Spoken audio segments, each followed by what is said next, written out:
My name is Sonia Gill. I'm 20 years old and I'm a paratrooper in the United States Army. But tonight, I wasn't a soldier. I was a target.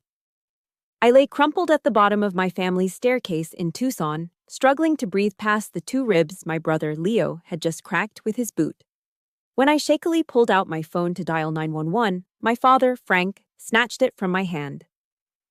"Don't you start your drama," he growled, his face flushed from Budweiser. From the kitchen, my mother, Karen, called out, her voice colder than the tile floor against my back. "For God's sake, Sonia, you always have to be the center of attention. Your brother didn't mean it." His "didn't mean it" was a shove from the top of the stairs and a deliberate kick. Their "didn't mean it" was my entire life. They didn't know that, through the pain, my mind was becoming terrifyingly clear. They had made a critical tactical error. They had trained a soldier to endure. And now she was going to teach them about consequences. Let me know where you're watching from in the comments. Hit that like and subscribe if you've ever had your voice silenced in your own home. This story is for you. The scent of laundry detergent, that clean, artificial smell of a normal suburban Saturday, still clung to the air as I hauled the heavy basket up from the basement. Muscle memory from years of drills and ruck marches had made my movements efficient, economical. There was no wasted energy in the way I moved through that house. My body was a tool, honed by the relentless discipline of the 101st Airborne. But here, in this quiet house in Tucson, Arizona, that discipline meant nothing. My brother Leo was sprawled on the sofa, a king on his threadbare throne, bathed in the flickering blue light of an NFL game. He was 2 years older, but in his world, time had stopped somewhere around his senior year of high school. He watched me approach, his eyes narrowed with the bored cruelty that was his default setting. As I passed, he casually stretched out his leg. It was a lazy, almost insignificant movement, but it was perfectly timed. My foot caught his ankle, and the heavy laundry basket tipped, sending a cascade of clean folded clothes tumbling across the floor. "Watch where you're going, you useless G.I. Jane," he grunted, not even bothering to look away from the screen. Before I could regain my balance, his hand shot out and shoved me, hard in the center of my chest. The world tilted. My mind, trained to process threats in milliseconds, became a slow-motion camera. It recorded the sensation of weightlessness, the rough texture of the wooden stair treads against my back as I tumbled down, the sickening thud of my body hitting each step. Thump, thump, thump.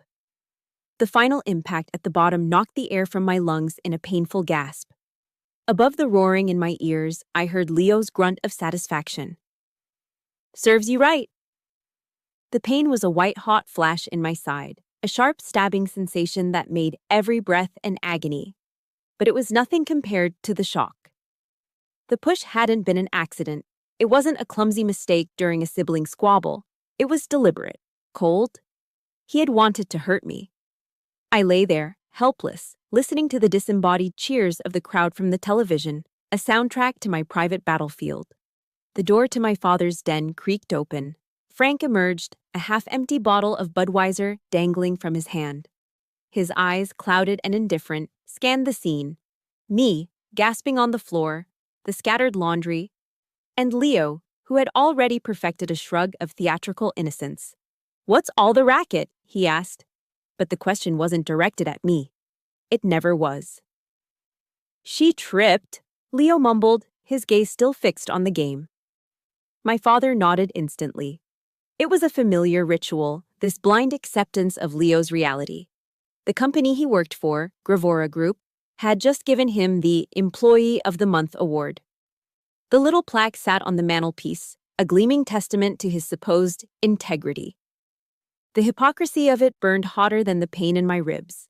I pushed myself up onto one elbow, gritting my teeth. "He pushed me," I managed to force out, the words scraping my throat. Frank waved a dismissive hand, a gesture I knew better than a hug. "Don't go blaming your brother. You're just clumsy." His words weren't a judgment, they were a verdict, one that had been handed down since we were children. In this house, my truth had no currency. That's when my mother, Karen, appeared at the kitchen doorway, a dish towel in her hand. She surveyed the scene with an air of profound irritation, as if I had deliberately spilled something on her clean floor.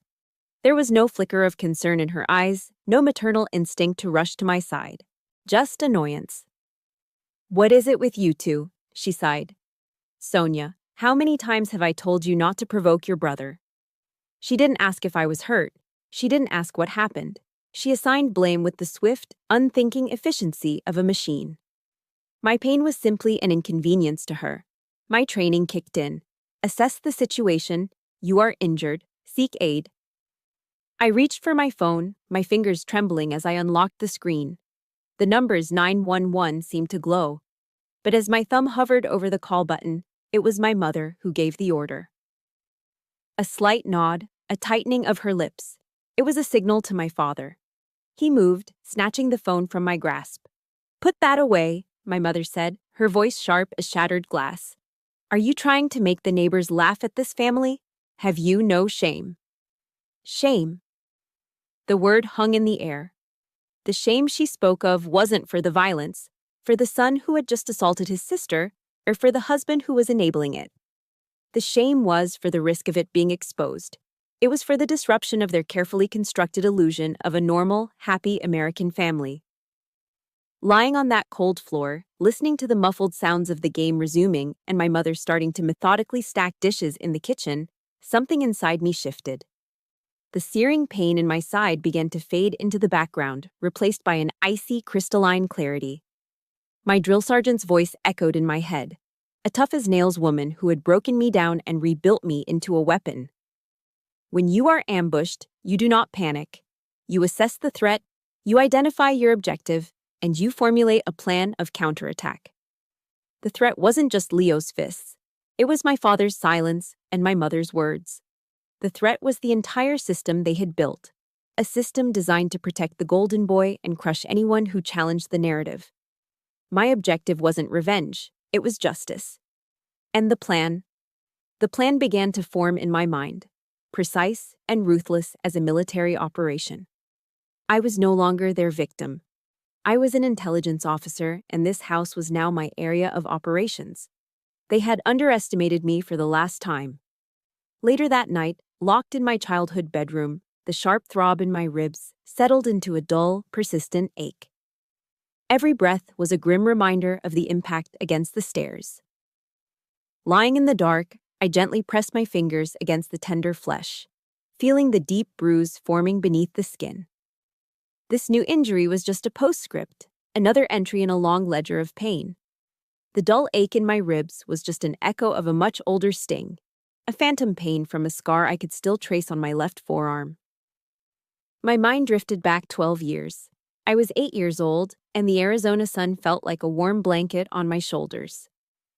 My grandmother had just given me a brand new, bubblegum pink bicycle for my birthday, complete with shimmering tassels on the handlebars. I was wobbling down the sidewalk, my face a mixture of terror and exhilaration, finally getting the hang of balancing. Leo, who was 10, had been ignored for all of 10 minutes, and for him, that was an eternity. I saw the flash of jealousy in his eyes just before he darted off the porch. He didn't just bump into me. He lowered his shoulder and charged, a pint-sized linebacker aiming for a tackle. The world spun. The pink bike went one way, and I went the other, crashing into our neighbor's chain-link fence. A piece of jagged wire caught my arm, tearing through the skin. I remember the sight of the blood, so bright and red against my pale skin, and a pain so sharp it stole my breath. In the emergency room, the doctor, a kind man with tired eyes, gently cleaned the wound. "How did this happen, sweetie?" he asked. Before I could answer, my mother's hand clamped down on my shoulder, her fingers digging in just enough to be a warning. "She slipped," Karen said, her voice smooth as butter. "She's always been a bit clumsy." On the silent car ride home, my father delivered his part of the script from the rearview mirror. "If you breathe a word of this to anyone, you'll regret it." That night, I lay in this very bed, my arm throbbing with the fire of 12 stitches, and listened through the thin walls as my parents comforted Leo. He was the one crying, wailing about how scared he'd been when he saw the blood. They cooed and soothed him, telling him it wasn't his fault, that it was just an accident. My pain, the real, tangible wound on my arm, was invisible. The scar is still there today. A faint, silvery line. The first entry in my training manual for understanding the Gill family doctrine. My pain did not exist. That lesson was reinforced 10 years later, with a price tag of $10,000. At 18, I stood tall in the Army recruitment office, the scent of stale coffee and patriotism in the air. Signing that enlistment contract was the proudest moment of my life. The $10,000 signing bonus wasn't just money. It was my ticket out. It was a down payment on a future where I could be judged on my own merits, not by the long shadow cast by my brother. When the money hit my bank account, my parents called a family meeting. It felt less like a meeting and more like an ambush. Frank sat at the head of the dining table, speaking in the serious, authoritative voice he used as a plant supervisor, going on about shared responsibility. Karen wrung her hands, talking about helping your brother through a difficult time. They painted a picture of a family united where one person's good fortune was everyone's. They convinced me to let them manage the funds for me, to put it in a joint savings account where it could be invested in the family's future. I was young, still clinging to the hope that my service might finally earn me a place at the table. So, I agreed. 2 weeks later, a dusty, beat-up Ford Ranger pickup truck appeared in our driveway. Leo tossed the keys in the air with a triumphant smirk. When I confronted my mother, her expression was one of polite confusion. "Your brother needs a vehicle to look for a job, Sonia," she said, as if explaining something to a simple child. "You should be happy for him." The truth, which I pieced together from hushed phone calls and frantic arguments I wasn't supposed to hear, was that Leo had racked up a significant gambling debt. My bonus, earned through the promise of my sweat and potentially my blood, hadn't been an investment. It had been a bailout. My sacrifice, the grueling months of basic training ahead of me, had been repackaged as a gift to the very person who had made my life a living hell. The map of their injustice had its landmarks, and the most painful one was always Thanksgiving. Last year, on my first leave from Fort Campbell, I came home wearing my dress uniform, naive enough to hope for a flicker of pride. Instead, the entire meal was an interrogation disguised as conversation. My father wanted to know about the Army's pension plan. My mother served slices of turkey with a side of passive aggression. "That nice Amy girl from next door is in law school," she'd said, loud enough for the whole table to hear. "She'll make something of herself. What about you, Sonia? Still jumping out of planes?" Leo just snickered into his mashed potatoes and called me G.I. Jane. When I tried to share a story about a particularly challenging parachute jump, my father cut me off. "Enough of that. Tell us about your new job prospects, Leo." I sat there, a decorated soldier in my own home, feeling like a complete stranger, a failure in a uniform they refused to see. Now, in the darkness of my room, I slid out of bed and walked to my desk. My fingers found the small, smooth wooden box my grandmother had left me. It was the only thing of hers I had. I lifted the lid. Inside lay a small, worn Bible. I wasn't religious, but I held onto her words like scripture. I remembered the day she gave it to me, when I was 12. She looked me straight in the eye, her gaze clear and unwavering. "Sonia," she'd said, "there will be times when it feels like the whole world is against you, even the people who are supposed to love you. When that happens, you remember this.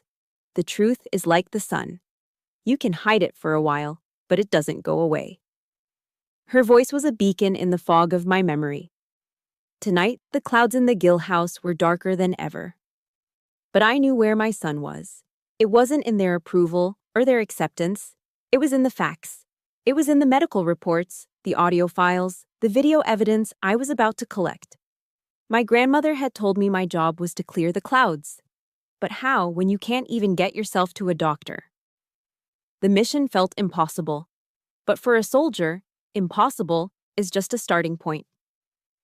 3 days after the attack, the dull ache in my side sharpened into something I could no longer ignore. A deep, grinding pain radiated from my ribs with every breath, every movement. I knew I needed a doctor, but it couldn't be a military one. A visit to the base hospital would create a military record, and my objective required civilian documentation. This was a civilian matter, and I needed civilian proof.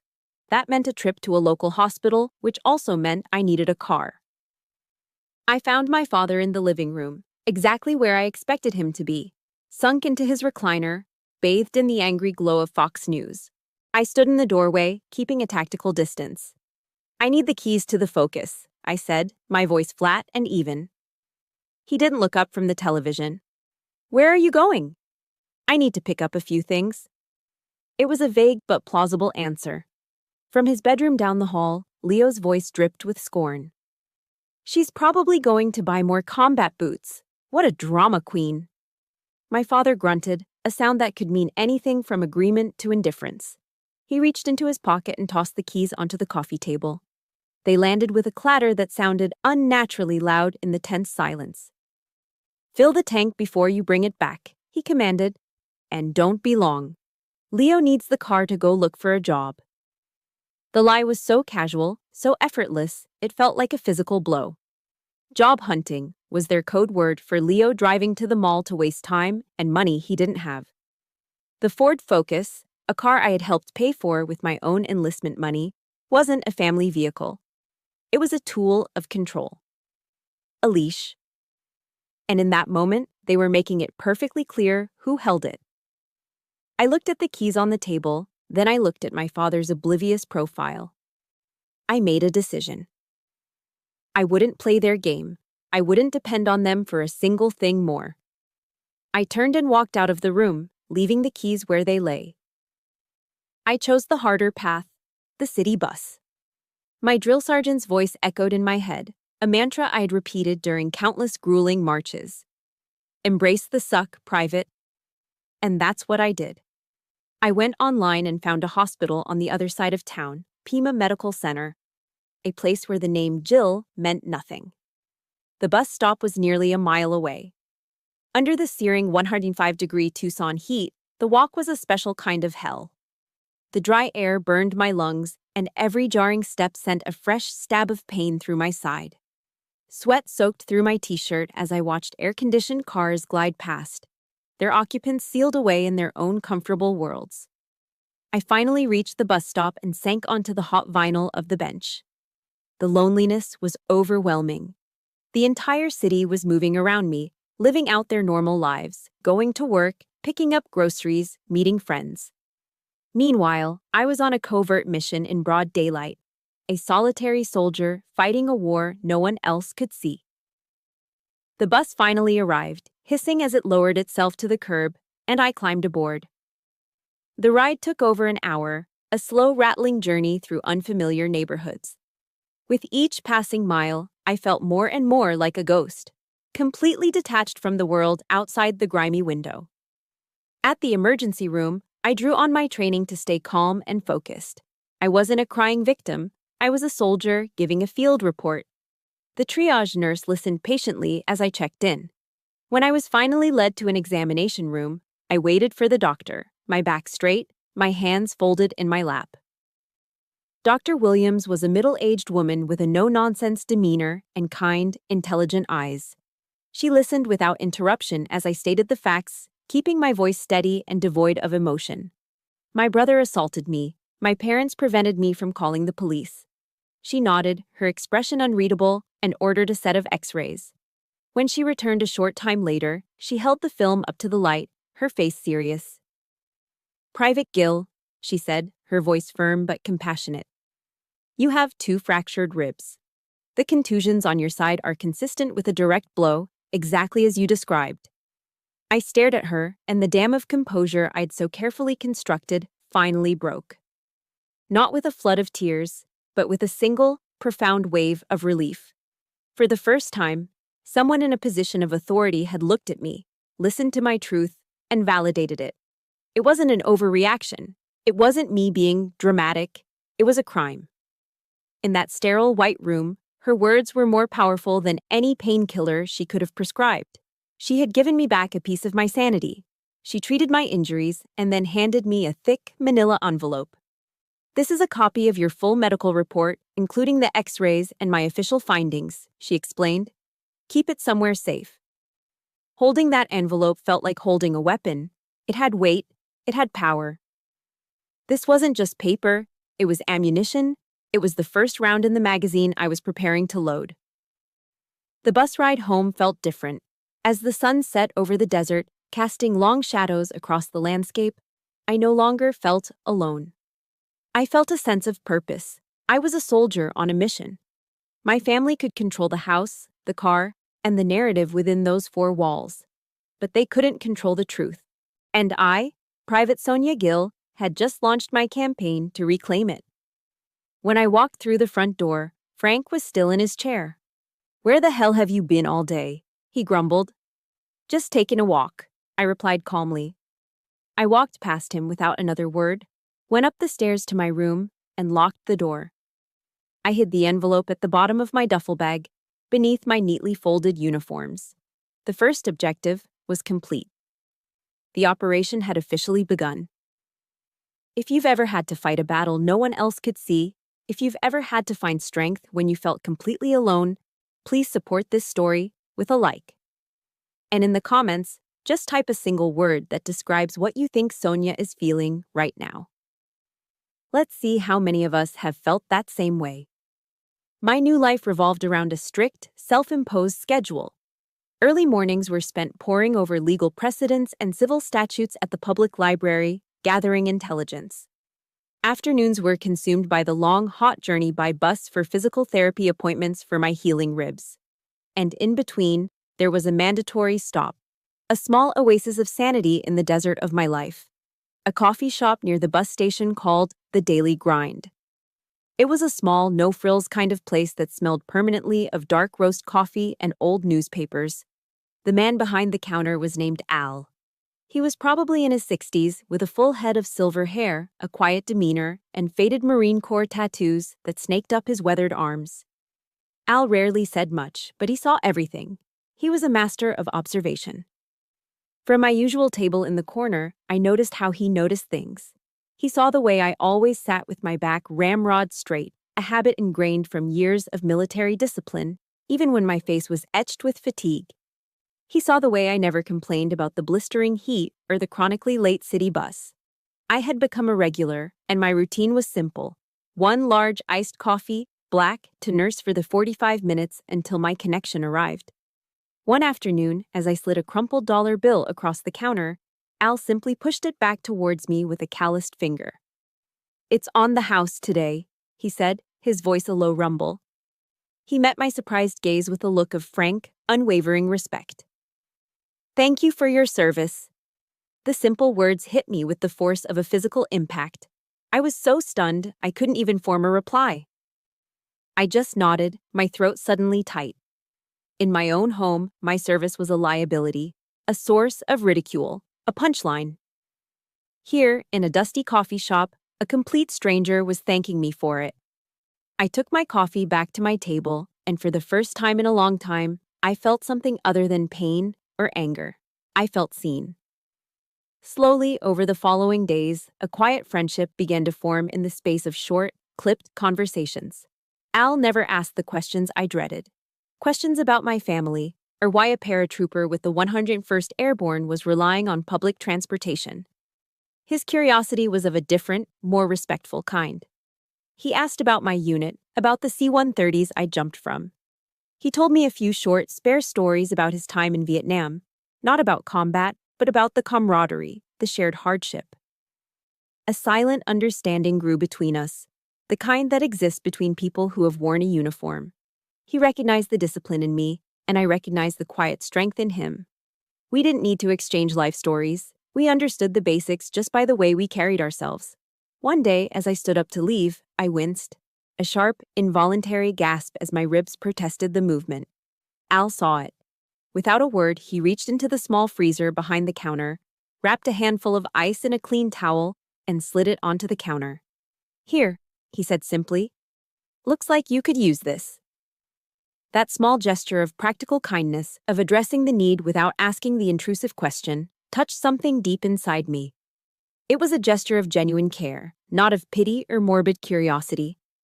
The stark contrast between this quiet haven and my life at home was thrown into sharp relief a few days later. I was sitting at my table, nursing my coffee, when my phone buzzed. It was my mother. I hesitated, my thumb hovering over the ignore button before finally answering. Karen's voice was a blade of irritation. Sonia, where are you? The dishwasher is making that noise again. You need to come home and look at it. I don't know why you have to be wandering around all day. There was no hello, no how are you? Just a summons, a complaint. A reminder of my designated role as the family's resident, on-call technician. My existence was measured only by my utility to them. Yes, ma'am, I replied, my voice hollow. I ended the call and slumped back in my chair, the familiar weight of exhaustion settling over me. Al had been wiping down the counter nearby, and though he hadn't stared, I knew he'd heard. He walked over and placed a plate in front of me. On it was a perfectly golden grilled cheese sandwich, the cheese still bubbling at the edges. Eat, he said. It wasn't a question or a suggestion. It was a quiet command. You look like you're about to fall over. I stared at the sandwich, that simple, quintessential American comfort food, and my eyes began to burn. The warmth radiating from the plate felt like the first real warmth I'd felt in weeks. I hadn't even realized how hungry I was, how depleted I'd become. I picked it up and took a bite. The melted American cheese, the buttery, crispy bread, it was the most profound meal I'd ever had. I ate slowly, deliberately, and for those 10 minutes, I felt completely and utterly safe. There were no judgments here, no unreasonable demands, just the quiet presence of a fellow soldier and the simple nourishment of a hot meal. When I finished, Al came by to clear the plate. Listen, soldier, he said, leaning against the table. Here's the deal. Anytime you need a safe harbor, you come here. You don't have to buy anything. You just show up. That's the code. He straightened up and gave me a slight nod. Soldiers look after their own. Doesn't matter the branch, doesn't matter the war. You see one in trouble, you step up. That night, when I returned to the cold, silent house that was supposed to be my home, something had fundamentally changed within me. The war I was fighting was still a lonely one, but I was no longer a solitary soldier. I had found an outpost. I had an ally. And that made all the difference in the world. The fragile peace I'd found at the daily grind made returning home each evening feel like crossing into enemy territory. Al's quiet respect and genuine kindness had recalibrated my sense of normal, making the suffocating atmosphere of my house all the more unbearable. But then, one evening, something shifted. The enemy waved a white flag. I walked into the warm, comforting scent of cinnamon and baked apples. My mother was pulling a homemade apple pie from the oven, the very same recipe she used to make for my birthday when I was a little girl. The air in the house, usually thick with tension, felt strangely light. At dinner, Frank actually asked me about my unit at Fort Campbell. Leah was sullen, but unusually silent. For a dangerous, fleeting moment, a tiny sliver of hope lodged itself in my chest. Maybe, a naive part of me whispered, maybe things could actually change. After dinner, Karen placed a generous slice of the warm apple pie in front of me, a dollop of vanilla ice cream melting on top. I know things have been tense lately, dear, she began, her voice dripping with a sweetness I hadn't heard in years. Your father and I have been talking. There's a night supervisor position opening up at Gravora Group. Your father thinks you'd be perfect for it. You could get an early discharge, come home, and start a career. We could be a family again, all of us together. The offer hung in the air, gleaming and beautiful. But I had been trained to recognize traps. This wasn't an olive branch, it was a gilded cage. They didn't want me back. They wanted control. They wanted to slot me back into my designated role in their broken system, where I was manageable, predictable, and useful to them. I politely deflected, telling them I had to honor my commitment to the Army. Their smiles tightened, but they let it go. For now. A few days later, they deployed their next weapon.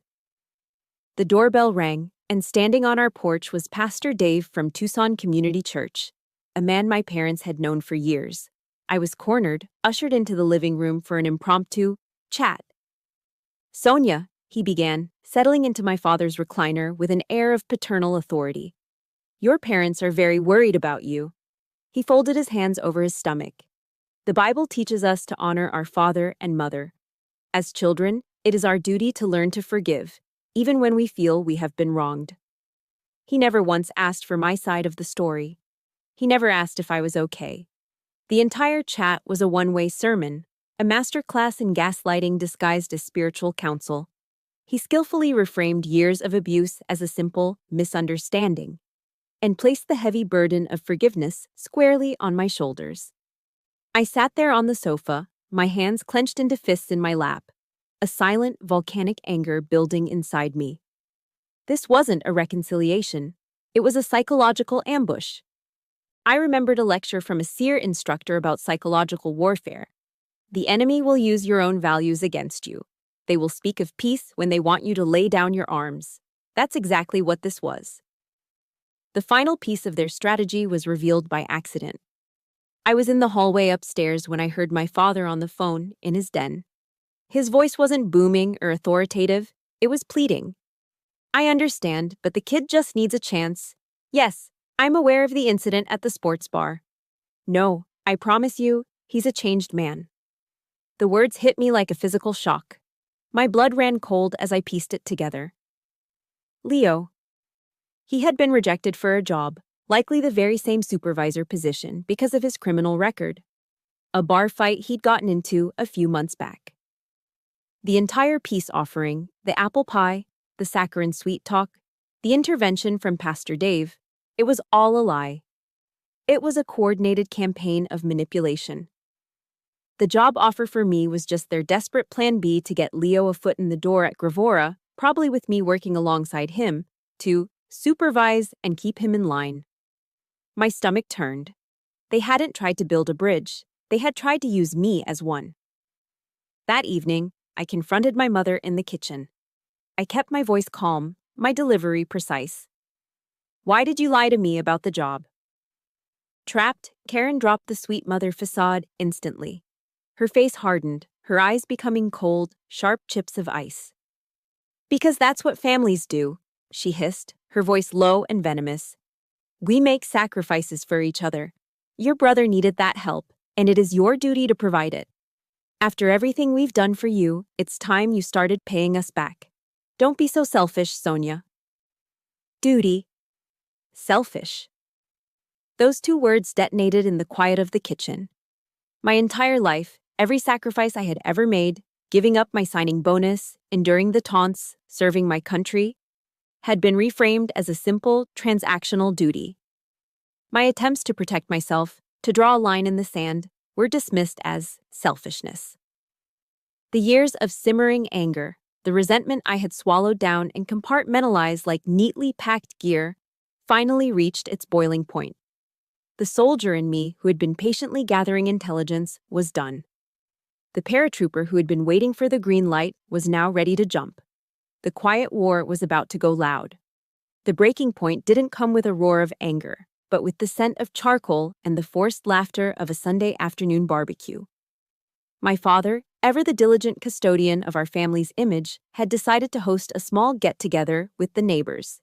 It was a performance piece, designed to showcase the Gills as the epitome of the happy suburban American family. I sat silently at the patio table, a prisoner of war forced to witness the enemy's propaganda campaign. The air was thick with the smell of grilling burgers and the cheerful drone of small talk. I was nursing a cold soda, counting the minutes until I could escape back to my room, when I saw my mother give Leo a subtle, almost imperceptible nod. It was the signal, the green light. Leo, holding court near the grill with a beer in his hand, launched into a story. "You guys remember that time we went to Disneyland?" he began, his voice booming with false bonhomie. He proceeded to weave a hilarious, entirely fictional account of how I, at 10 years old, had thrown a massive temper tantrum over a lost balloon and single-handedly ruined the entire family vacation. He was a masterful storyteller, painting a vivid picture of a spoiled, dramatic little girl who had always been the source of the family's problems. The neighbors chuckled politely.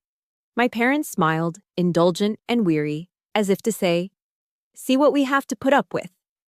I just sat there, my blood turning to ice in my veins.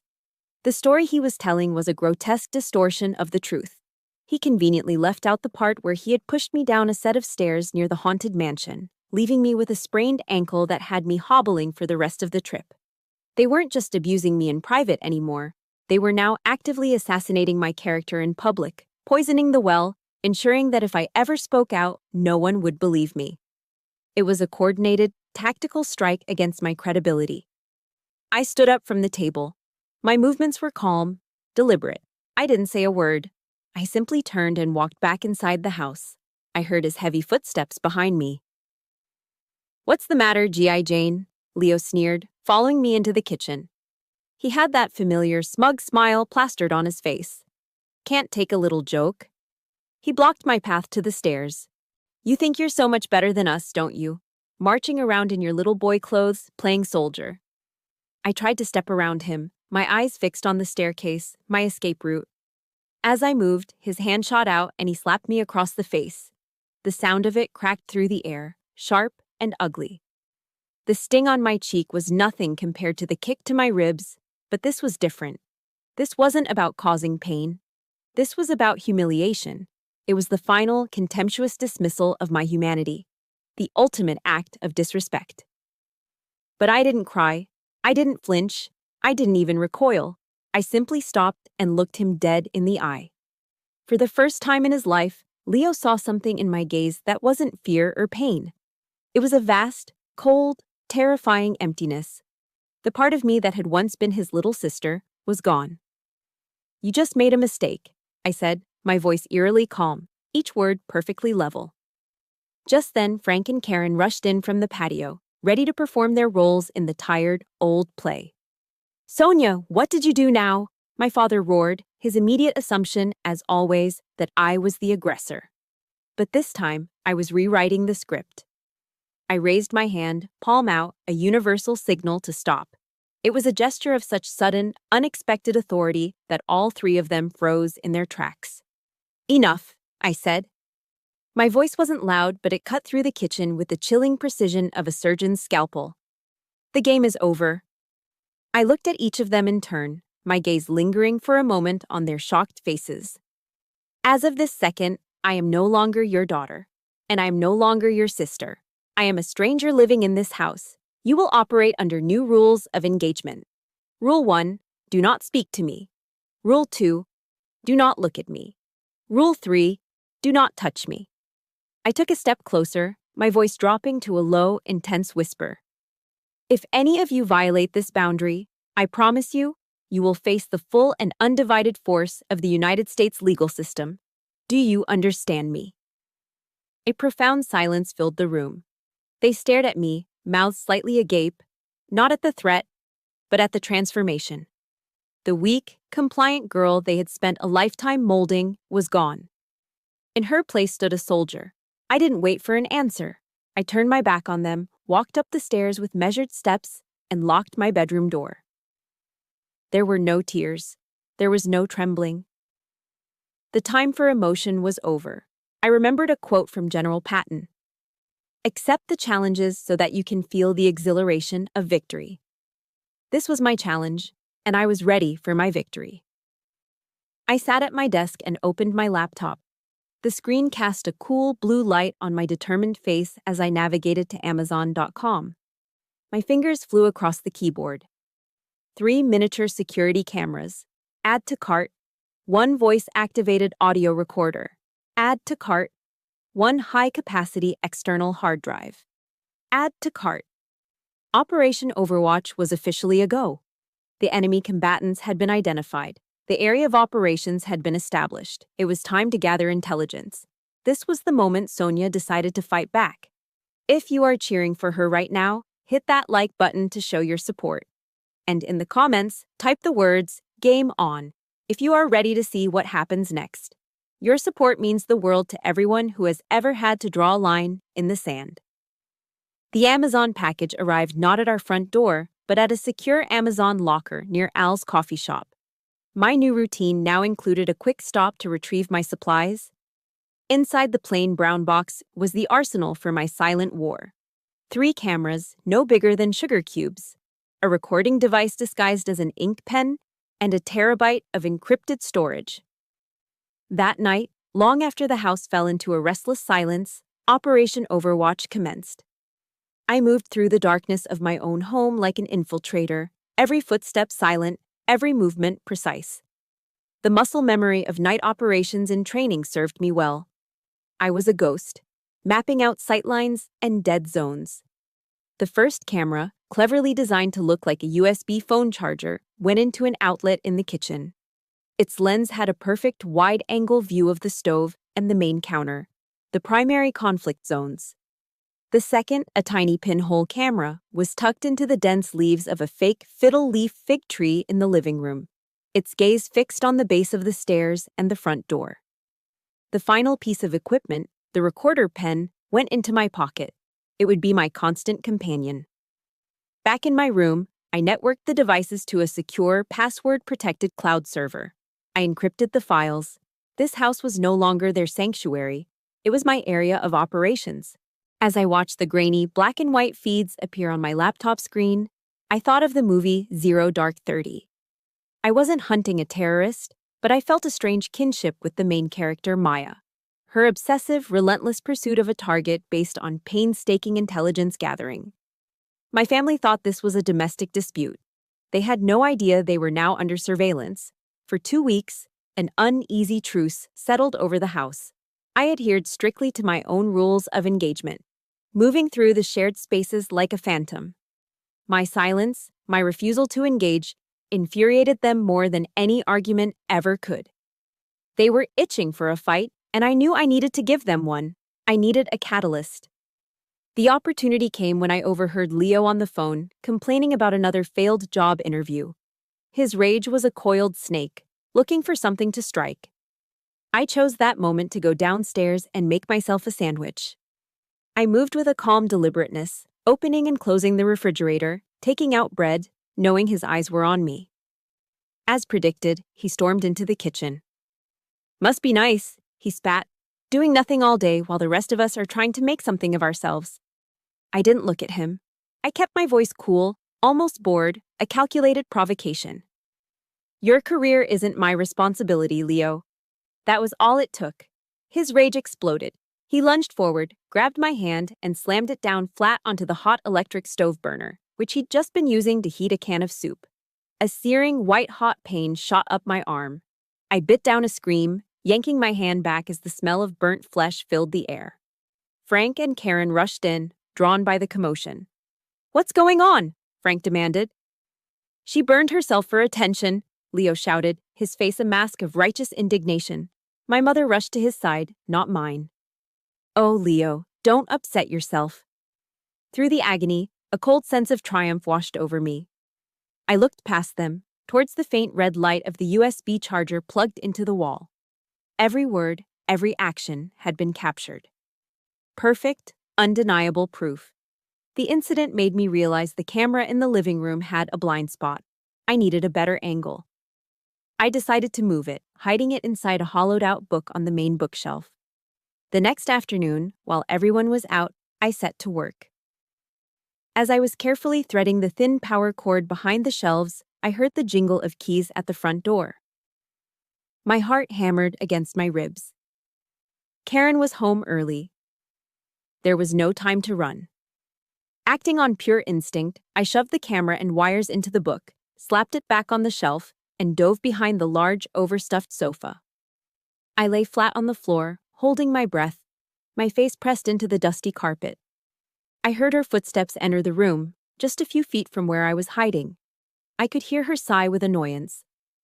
"This house is always such a mess," she muttered to herself before her footsteps receded up the stairs.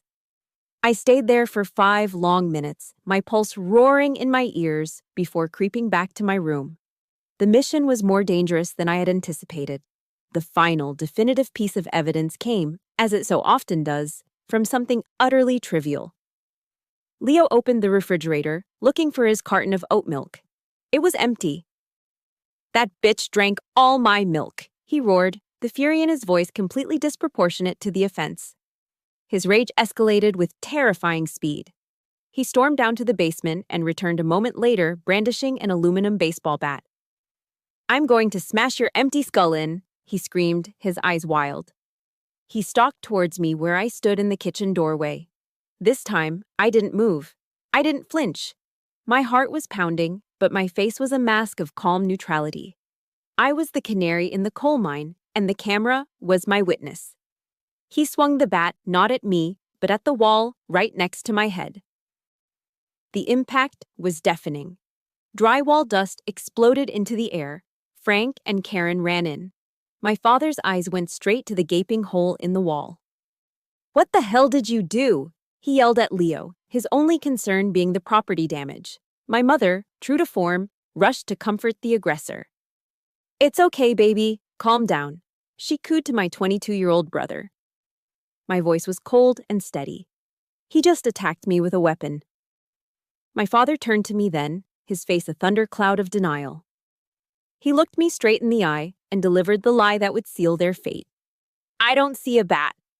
And in that moment, as I stared at the aluminum bat still clutched in my brother's hand, I knew I had won. The day I presented my evidence, I chose my armor carefully. I didn't wear a victim's clothes. I wore the uniform of a soldier. My Army service uniform, the formal Class A's, was perfectly pressed, my ribbons and medals aligned with geometric precision. As I walked into the Pima County District Attorney's office, I remembered my oath: to support and defend the Constitution against all enemies, foreign and domestic. The enemies I was fighting now were domestic, but the oath felt just as relevant. I didn't enter the office of DA Janet Morrison as a tearful young woman seeking pity. I walked in as a soldier, delivering an intelligence brief. I laid out the facts of my case chronologically, my voice calm and measured, detailing each event from the fall down the stairs to the baseball bat incident. I presented the medical report from Dr. Williams, and then I placed the small black external hard drive on the center of her polished desk. "This is the evidence," I said. Morrison, a sharp professional woman in her 50s, exchanged a look with her team.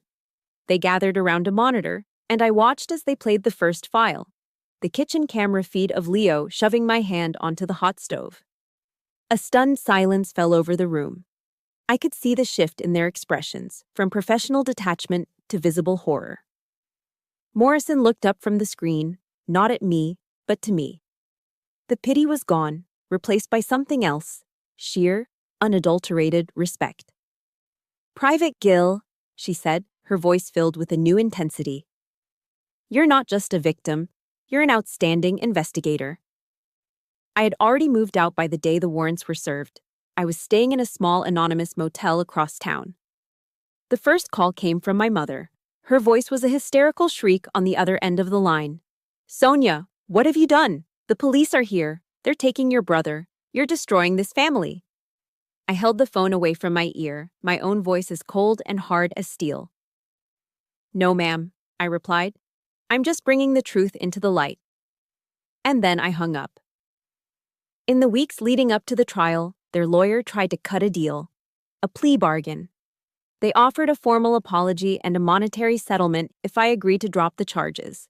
Through DA Morrison, my answer was swift and absolute.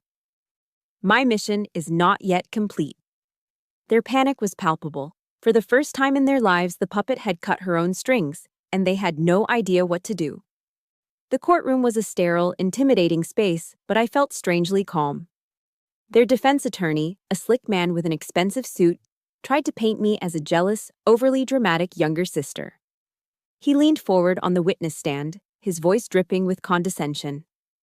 "Ms. Gill, isn't it true that you and your brother have always engaged in a bit of roughhousing? That this was all just a series of harmless sibling squabbles?" I looked directly at the jury, then back at him.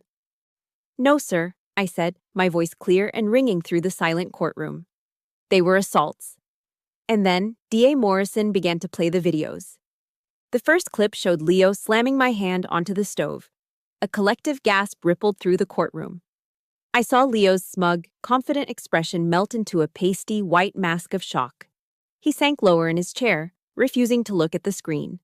Then came the second clip, the baseball bat.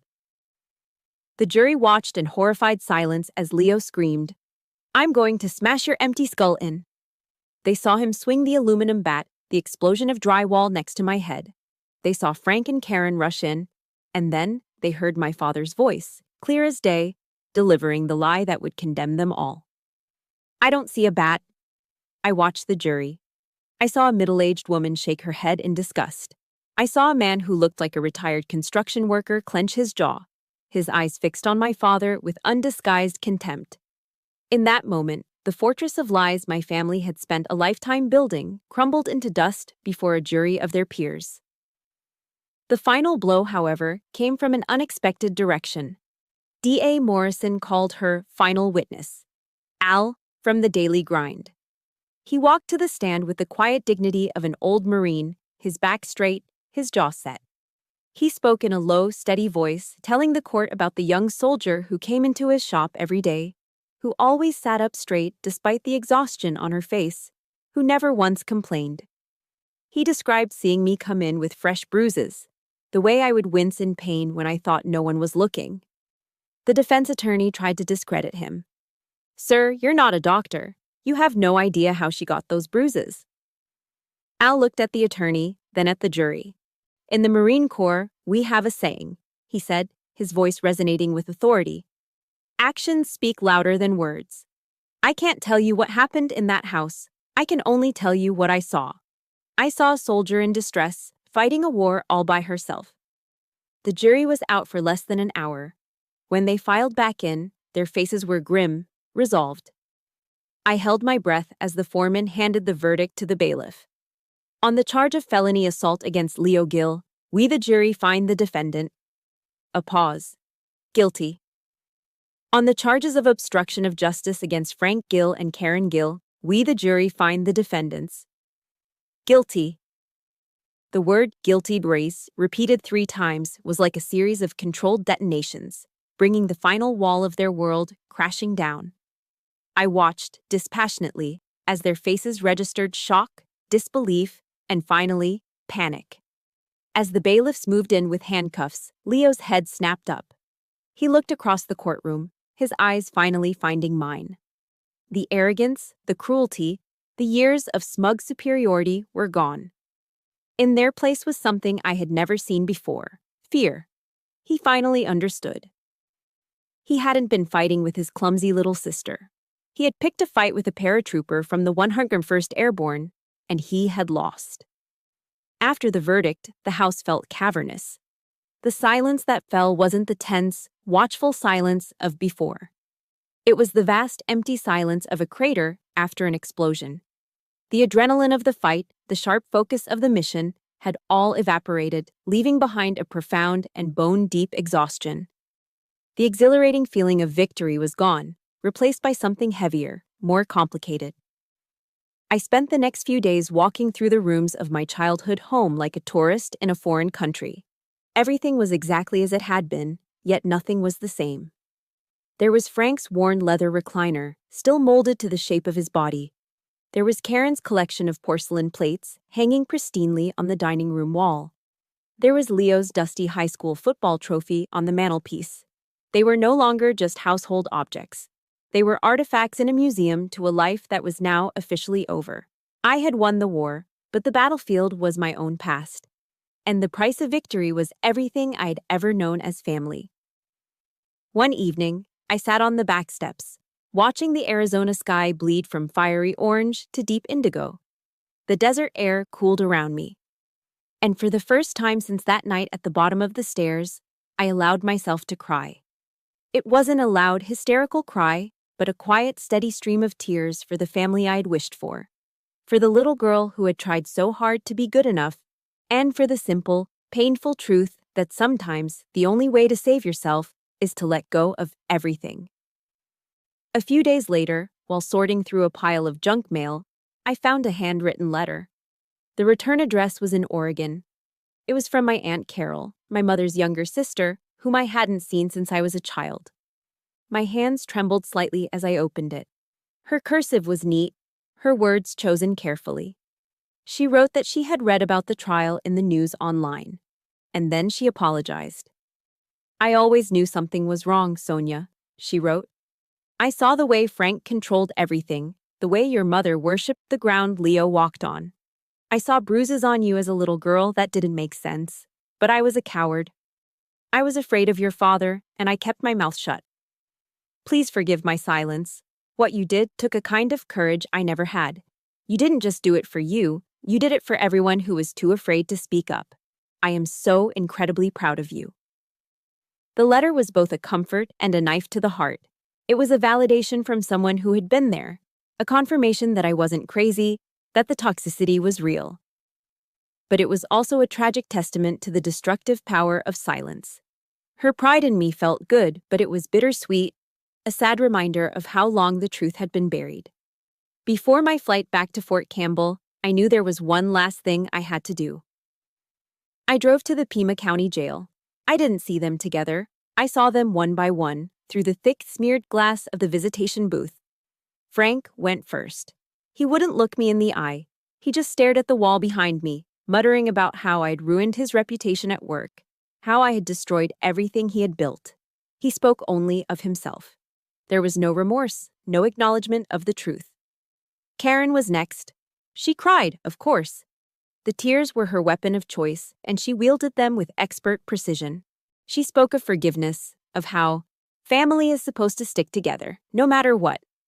It was the same manipulative script she had used her entire life, right up to the very end. Last was Leo. Stripped of his arrogance and bravado, he looked smaller in the baggy orange jumpsuit, just a lost, pathetic boy. He finally looked at me, his eyes wide with genuine, bewildered confusion. "Why?" he asked, his voice barely a whisper. "Why would you do this to us?" I looked at the man who had been my brother, and for the first time, I felt nothing. No anger, no hatred. Just a vast, empty space where a sister's love used to be. "Because it was the right thing to do," I said, my voice calm and steady. "You were a threat, and I neutralized the threat." On the plane back to Kentucky, as the aircraft climbed high above the clouds, I thought about the word forgiveness. I realized that forgiving them didn't mean forgetting what they did. It didn't mean condoning their actions. And it certainly didn't mean letting them back into my life. I wouldn't be forgiving them for their sake. I would be doing it for mine. I chose to forgive their weakness, their cruelty, their profound blindness. Not because they deserved it, but because I deserved to be free. I refused to carry the crushing weight of their toxicity with me for the rest of my life. As I read a book on the flight, a quote from Maya Angelou seemed to jump off the page. I did then what I knew how to do. Now that I know better, I do better. It was a revelation. I could forgive myself for taking so long to fight back. My own journey was one of learning and growing. Looking out the small window, I watched the sprawling city of Tucson shrink until it was just a patchwork of lights in the vast desert below. I was leaving the battlefield behind. My mission was complete. Now it was time to begin a new one, rebuilding my own life. My new life began not with a bang, but with the quiet scrape of a paintbrush against a wall. After honorably completing my enlistment, rising to the rank of sergeant, I knew my path was no longer in the sky, jumping out of planes. The war I had won at home had forged a new mission for me on the ground. Using the benefits of the GI Bill, I applied to law school. To my own surprise, I was accepted into the University of Arizona. So, I came back. I returned to Tucson, not as a victim running from her past, but as a survivor returning to reclaim her future. I rented a small one-bedroom apartment near the campus, a place that was entirely my own. The first thing I did was buy a can of paint, a soft, calming color called sky blue. As I rolled the color over the drab beige walls, I felt like I was painting over the grayness of my past. This little apartment, with its newly blue walls, was the first truly safe space I had ever had. One afternoon, driven by nostalgia, I found myself back at the daily grind. Al was still there, behind the counter, a little grayer at the temples, but just as solid and steadfast as I remembered. He looked up as I walked in, and a rare, genuine smile broke across his face. "Well, I'll be," he rumbled. "You look different, Sergeant." I smiled back, a real smile that reached my eyes. "No, Al," I said. "This is finally me." I told him about law school, about my plans. He just nodded slowly, his eyes full of a quiet pride that meant more to me than any official commendation. He poured me a cup of coffee, on the house, of course. "I knew you were destined for great things," he said, pushing the mug across the counter. "Some people fight their wars overseas. Some of us fight them right here at home. Every battleground is important." His simple validation felt more significant than any medal I could have earned. That first Christmas in law school, I decided to do something I'd never done before. I signed up to volunteer at a local women's shelter, a safe house for victims of domestic violence. I didn't go there to tell my story, I went there to listen. For hours, I sat in the common room, listening to the quiet, halting stories of other women, women who had been made to feel crazy, invisible, and worthless. I didn't offer advice or platitudes. I just listened, and I validated their pain. And to each and every one of them, I offered the simple words I had once so desperately needed to hear myself. "It's not your fault." That night, walking back to my quiet, blue-walled apartment, a profound sense of peace washed over me. I realized that my pain, once a source of unbearable shame, had been transformed. It was no longer a weapon used against me, but a bridge I could use to connect with and help others. My legacy wasn't going to be vengeance, it was going to be healing. Years passed. The law school grind gave way to the bar exam, which in turn gave way to a new uniform. I had joined the Judge Advocate General's Corps, the Army's legal arm. I was no longer a paratrooper, I was a lawyer. The story comes full circle to today. I'm Captain Sonia Gill, and I'm sitting in my office on base. The nameplate on my desk is solid, real. Across from me sits a young private first class, her eyes wide with the same fear I once knew so well. She's twisting her hands in her lap, her voice barely a whisper as she tells a terrifyingly familiar story. An abusive husband, also in the military, and a chain of command that is telling her to handle it at home. When she finishes, a tear slips down her cheek. She looks at me, her expression pleading, expecting disbelief or dismissal. I lean forward, my gaze steady and unwavering. And I give her the one thing I never had. I give her my belief. "Private," I say, and my voice is everything I ever needed to hear, firm, compassionate, and absolute. "I believe you, and I will fight for you. You are not alone in this fight." A flicker of hope ignites in her eyes, the first light in a long darkness. As she leaves my office, clutching the resources and legal paperwork I've given her, she stands a little taller. I turn and look out my office window. I've come a long way from the cold, hard floor at the bottom of that staircase. I completed the most dangerous mission of my life. I survived my own family. And in doing so, I found a new, more profound mission. Now, every single day, I get to make sure that no soldier, no matter their rank or their battle, ever has to fight alone. The mission continues. My story began on a cold floor, feeling invisible and unheard. Today it ends with a promise, to see and hear others. The journey from victim to advocate is a difficult one, but it's a path no one should have to walk alone. If this story touched you, please consider sharing it. You never know who might need to receive this message as a lifeline, a sign that they are not alone and that there is hope. Please like this video and subscribe to our channel, where we share stories that empower and heal. Thank you for listening. Remember, your story matters. Your voice deserves to be heard.